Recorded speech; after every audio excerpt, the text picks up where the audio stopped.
চিন্তা করবেন না, এই সময়গুলো কেটে যাবে। যখন এই জুলুম চূড়ান্ত মাত্রায় উঠবে, তখন আল্লাহ রাব্বুল আলামিন মুসলিমদের মধ্যে একজন ইমামকে পাঠাবেন, তার নাম মুহাম্মদ। কি নাম?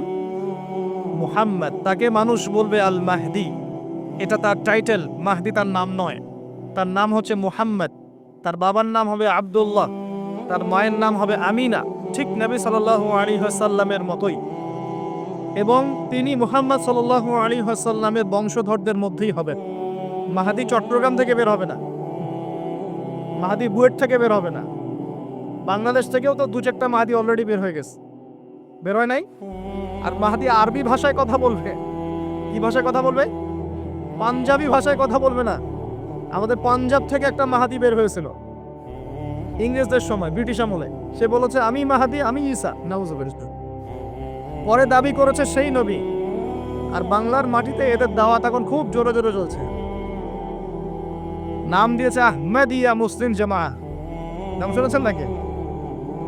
তাদের এই নেতা দাবি করেছিল সে মাহাদি, সেই ঈসা। নাউজুবিল্লাহ। তো মাহাদি আরবি ভাষায় কথা বলবে ভাই। আর মাহাদি হবেন আরব মায়ের সন্তান, পাঞ্জাবি মায়ের সন্তান না। পাঞ্জাবি ভাষায় কথা বলবে না, বাংলা ভাষায় কথা বলবে না। তিনি মদিনা থেকে আসবেন। কোত্থেকে? তিনি দায়িত্ব নিতে চাইবেন না, বরং পালিয়ে আসবেন মক্কায়। মানুষ তাকে জোর করে দায়িত্ব দিবে।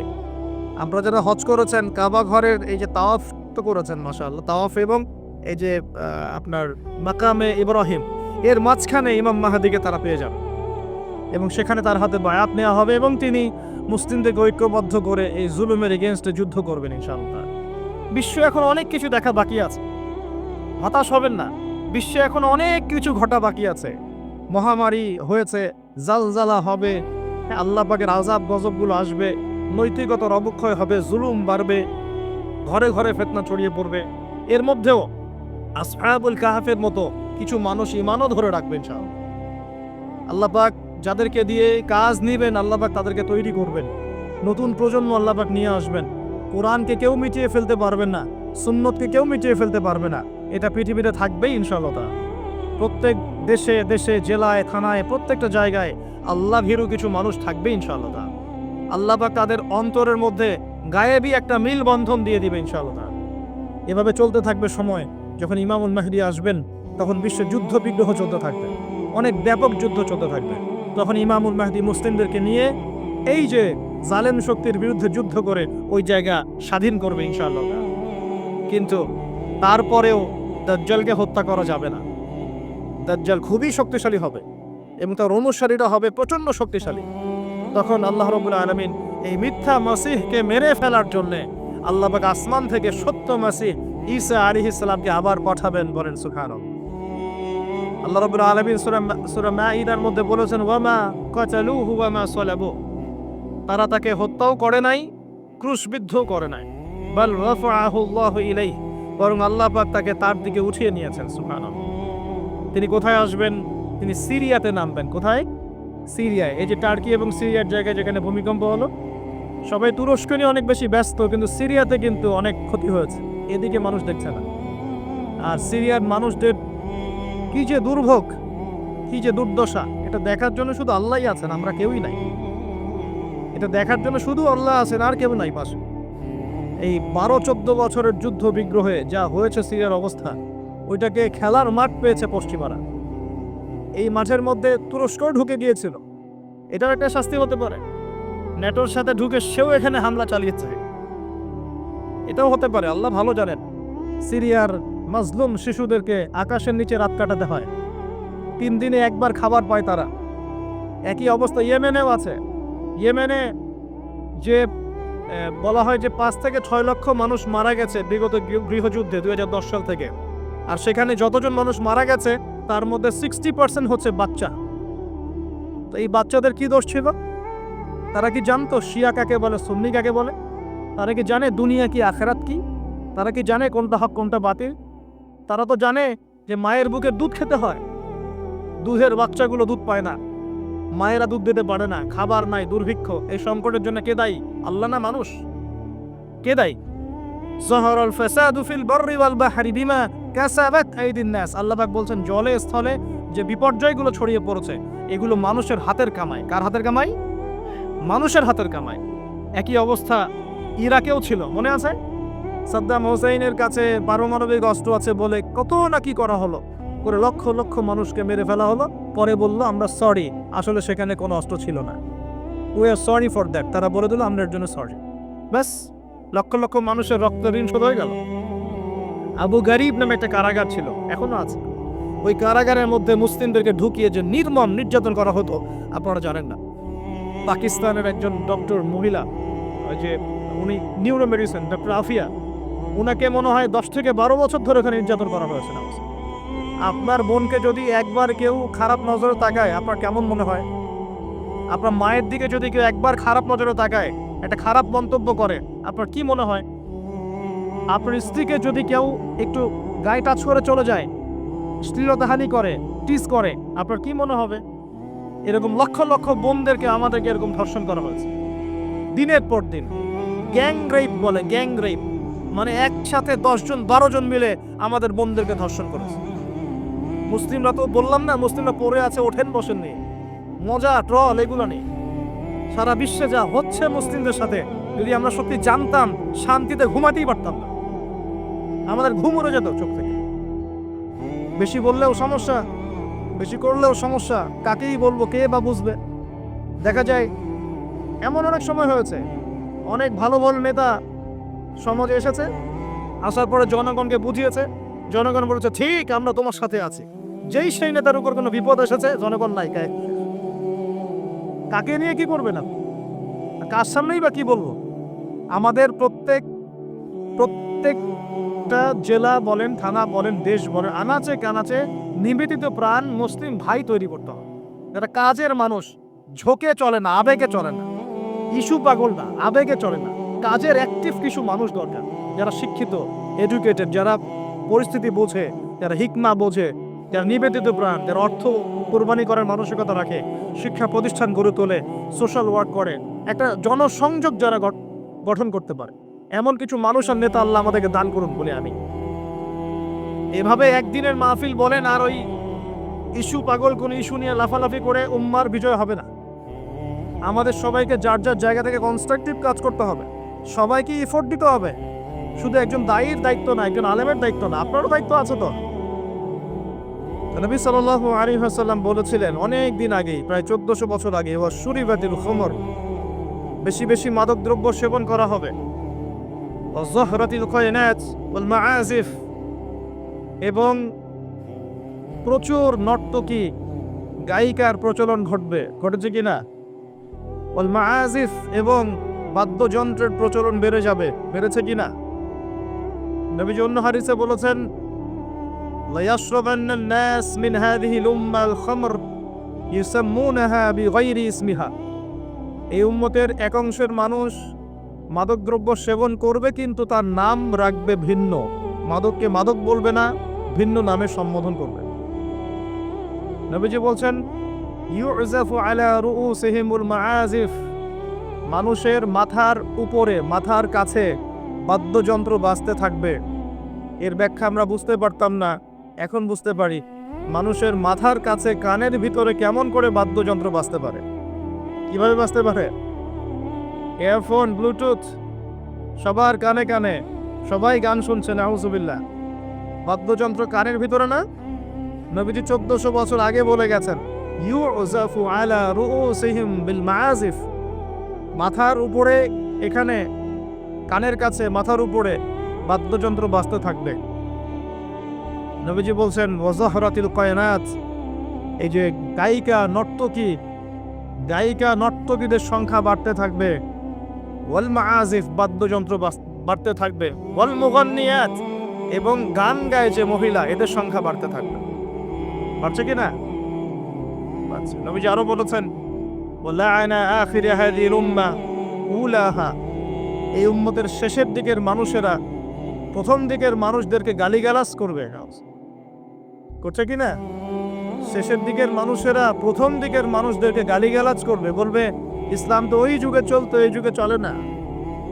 ইসলাম তো ওই যে সেকেলে ধর্ম, মধ্যযুগীয়, বর্বর, এই কথাগুলো শোনেন কিনা? উম্মতের শেষের দিকের লোকেরা প্রথম দিকের মানুষদেরকে গালিগালাজ করবে। নবীজি আরো বলছেন যে ওয়াসাদা কাবিলুহু ফাসিকুহুম, একটা কওমের সর্দার হবে ওই কওমের সবচেয়ে ফাসিক ব্যক্তি। নাউজুবিল্লাহ। এমনটা হয় কি না? একটা কওমকে নেতৃত্ব দিবে সেই কওমের সবচেয়ে ফাসিক ব্যক্তি। ফাসিক কে? কে ফাসিক? আল্লাহ পাক ইবলিস সম্পর্কে বলছেন, ইবলিস আদমকে সিজদা করলো না, সূরা কাহফের মধ্যে। ওয়াইজ কুলনা লিল মালাইকাতি ইসজুদু লিআদম ফাসাজাদু ইল্লা ইবলিস, আমি যখন ফেরেশতাদেরকে বললাম যে আদমকে সিজদা করো, সবাই সিজদা করলো, ইবলিস করলো না। ফাফাসাকা আন আমরি রাব্বি, সে তার রবের আদেশের সাথে ফাসিকি করলো, মানে রবের আদেশ মেনে না চলাটাই ফাসিকি। আর নবীজি বলছেন ওয়াসাদা কাবিলুহুম ফাসিকুহুম, একটা কওমের নেতৃত্ব দিবে ফাসিক ব্যক্তি, যে আল্লাহ পাকের হুকুম আহকামের পরোয়া করবে না।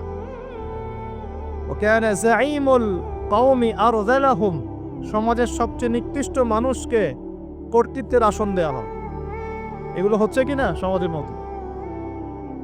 আরো বলছেন ওয়াজাহরাতিল আসওয়াতু ফিল মাসাজিদ, মসজিদগুলোর মধ্যে শোরগোল হট্টগোল বেড়ে যাবে। যাচ্ছে কিনা? যখন এমন হবে নবীজি বলছেন ইয়াখসিফুল্লাহু বিহিমুল আরদ, আল্লাহ রাব্বুল আলামিন ওই সম্প্রদায়কে এই ভূমি সহ নিচে ধসিয়ে দিবেন, বলেন আউযুবিল্লাহ। এখন ভূমিকম্প আসছে কিনা? আরো বলছেন নবী সাল্লাল্লাহু আলাইহি ওয়াসাল্লাম ওয়ায়াজআলুল্লাহু মিনহুমুল কিরাদাতা ওয়াল খানাজির, আল্লাহ রাব্বুল আলামিন তাদের মধ্যে কিছু মানুষকে শুয়োর এবং বানর বানিয়ে দিবেন, বলেন আউযুবিল্লাহ। আর মানুষ কিন্তু বাহ্যিকভাবে বানর হয় না, দেখা যায় ভিতর থেকে বানর হয়ে গেছে, ভিতর থেকেই বানর হয়ে গেছে। ভিতর থেকে বানর মানে কি? বানর হচ্ছে এমন প্রাণী যে পাবলিকলি জেনা করে, বানরের স্বভাবটা আপনাকে বলছি। বানরের স্বভাব কি? প্রাইভেট লাইফ আর পাবলিক লাইফে পার্থক্য বানর বোঝে না। কোন কাজগুলো প্রাইভেট লাইফে করতে হয় আর কোন কাজগুলো পাবলিকলি করতে হয়, এই কমন সেন্সটা বানরের নাই। আমার কথা কি বুঝতে পারছেন? প্রাইভেট লাইফ মানে যে কাজগুলো আমরা ব্যক্তিগত জীবনে করি, গোপন কাজ। আর পাবলিক মানে যে পাবলিকলি আমরা সবাই বসে আছি এখন, পাবলিক লাইফ। তো প্রাইভেট লাইফ আর পাবলিক লাইফের পার্থক্যটা বানর বোঝে না। আর আল্লাহ পাক কি শাস্তি দিবেন? বানর বানিয়ে দিবেন। সত্যি কি মানুষ এখনো বানর হয়েছে? কাউকে দেখেছেন যে মানুষ থেকে বানর হয়ে গেছে? এমন কি হয়েছে এখনো? শুধু সূরা বাকারা একটা দলিল আছে, শনিবারের সীমা লঙ্ঘন করার জন্য আল্লাহ পাক বনু ইসরাইলদের একটা দলকে মানুষ থেকে বানর বানিয়ে দিয়েছিলেন। এই একটা দলিল কোরআনে পাওয়া যায়। এই উম্মতের মধ্যে কখনো শুনেছেন উম্মত মুহাম্মাদের কোনো ব্যক্তি মানুষ থেকে বানর হয়ে গেছে? এটা হতে পারে মানুষ ভিতর থেকে বানর হয়ে যাবে, অর্থাৎ পাবলিক লাইফ আর প্রাইভেট লাইফের পার্থক্য বুঝতে পারবে না। এমনটা হচ্ছে কিনা? মানুষ এখন পাবলিক লাইফ আর প্রাইভেট লাইফটা একাকার করে ফেলছে না? বিয়ে করেছে, স্ত্রীকে দেখবে সে, ভালোবাসবে সে, স্ত্রী সাজবে তার জন্যে, এগুলো সব প্রাইভেট ব্যাপার। এগুলোকে মানুষ পাবলিক করে ঘুরে বেড়াচ্ছে না? বুঝতে পারছেন না মনে হয়? বাসায় শুয়ে আছেন, স্ত্রীর সাথে গল্প করছেন, প্রাইভেট বিষয়। এটাকে ফেসবুকে ছবি তুলে যারা দিল, সে প্রাইভেট লাইফটাকে পাবলিক করে দিল না? মানুষ প্রাইভেট লাইফ আর পাবলিক লাইফের পার্থক্য বুঝতে পারছে না এখন। নবীজি আরো বলছেন ওয়ায়াজআলুল্লাহু মিনহুমুল কিরাদাতা ওয়াল খানাজির, এবং আল্লাহ পাক তাদের মধ্যে কিছু শুয়োরও বানিয়ে দিবেন। কি বানিয়ে দিবেন? শুয়োর কেমন? ওর সামনে ভালো কিছু দিবেন, ভালো কিছু, ফ্রেশ খাবার দেন, ভালো কিছু দেন, টাটকা খাবে না। বাসি পচা নোংরা আবর্জনা তার সামনে দিবেন, খুব মজা করে করে খাবে। এখান থেকে কি বুঝলাম? এক শ্রেণীর মানুষ বের হবে এই উম্মতে, যারা হালাল জিনিস ওদের কাছে ভালো লাগবে না, হারাম ভালো লাগবে। বুঝতে পারছেন না মনে হয়? হালাল খাবার দেন, ভাল লাগে না। হারাম মাদক খেতে হয়, গাঁজা খেতে হয়, ইয়াবা খেতে হয়, ফেন্সিডিল খেতে হয়, না হলে ঘুমিয়ে আসে না। গরুকে চড়াবেন তামাকের মাছ, তামাক যেখানে চাষ হয়। আমরা ওই যে বান্দরবন ওই এলাকার দিকে প্রোগ্রাম করতে গিয়ে দেখেছিলাম, মানে বিঘার পর বিঘা জমিতে খালি তামাক চাষ হচ্ছে, তামাক। ওই জমিগুলোর মধ্যে গরু ছাগল চড়ে না, কারণ গরু ছাগলও জানে যে এগুলো খাওয়ার জিনিস না। বুঝতে পারছেন কথা? কিন্তু মানুষ গোগ্রাসে খাচ্ছে, দোলছে, খাচ্ছে, টানছে। শুয়োর কেমন প্রাণী? যার সামনে ভালো কিছু দিলে সে খাবে না, খারাপটা দিলে আপনি খাবেন। হালাল ভালো লাগছে না, হারাম ভালো লাগছে।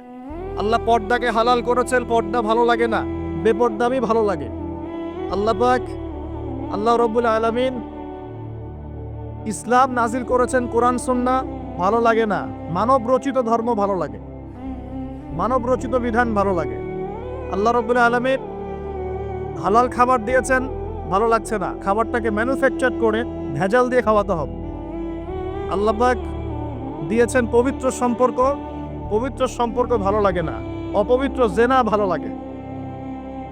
আল্লাহ পাক দিয়েছেন পবিত্র বৈবাহিক সম্পর্ক, ভালো লাগে না, পরকীয়া ভালো লাগে, জেনা ভালো লাগে, পতিতাবৃত্তি করতে ভালো লাগে। এটা শুয়োরের স্বভাব। কার স্বভাব? এটাই হতে পারে সেই ব্যাখ্যা আল্লাহ পাক বলছেন, তার নবীর মাধ্যমে জানাচ্ছেন, আল্লাহ পাক এই উম্মতের কিছু মানুষকে বানর বানিয়ে দিবেন, আবার শুয়োর বানিয়ে দিবেন। ভিতর থেকে বানর আর শুয়োর হয়ে যাচ্ছে মানুষ। আর এখন এগুলোই শেখানো হয় যে আমাদের পূর্বপুরুষকে নাকি মানব থেকে তৈরি করা হয়েছে। এই আকীদায় যে বিশ্বাস করে সে স্পষ্ট কাফের। যে এরকম কোন আকীদায় বিশ্বাস করবে সে স্পষ্ট কাফের, এবং তাকে কেউ কাফের মনে না করলেও সে কাফের। এখানে বড় বড় অনেক ওলামায়ে কেরাম আছেন, আমি আসলে তাদের সামনে কথা বলতে লজ্জা বোধ করছি। আপনারা তাদের কাছ থেকে ফতোয়া জিজ্ঞাসা করেন।